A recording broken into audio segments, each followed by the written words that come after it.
Hello everyone, আবার চলে এসেছি ছোট একটা মিনি ব্লগ নিয়ে। আজ রবিবারের কি রান্না হচ্ছে চলো তোমাদেরকে দেখাই। কড়াটা দেখে তোমরা কেউই কিছু মন্তব্য করো না প্লিজ।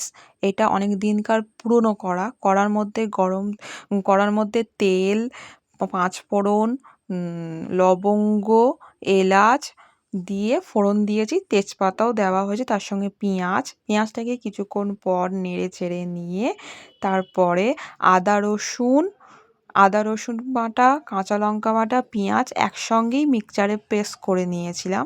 এটা কিছুক্ষণ নেড়ে চেড়ে নিয়ে তারপরে এর ভিতরে দিয়েছি হলুদ, নুন, গুঁড়ো লঙ্কা, কাশ্মীরি গুঁড়ো লঙ্কা। একটু তেল ছেড়ে দেওয়ার পর একটু জল দিয়ে দিয়েছি, তারপরে ভেজে রাখা আলুগুলো এর সঙ্গে দিয়ে নেড়ে চেড়ে নিয়ে কিছুক্ষণ বেশ ভালো করে কষে নিয়েছি।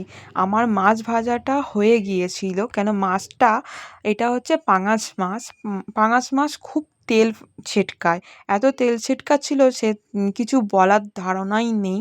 যাই হোক, আমার মাছ ভাজা হয়ে গেছিলো। ওই মাছ ভাজাটা তরকারির মধ্যে দিয়ে দিয়েছি তরকারিটা কিছুক্ষণ ফোটার পর। আর তরকারিটার কালারটা দেখো, খুব সুন্দর হয়েছে। আমার নিজে রান্না করে নিজেই বুঝতে পারছি না যে আমি রান্না করেছি, এই রান্নাটা আমি করেছি। আমার বিশ্বাস হচ্ছে না। সেই স্বাদ আর এত সুন্দর খেতে হয়েছে, আর কিছু বলার নেই। চলো টাটা।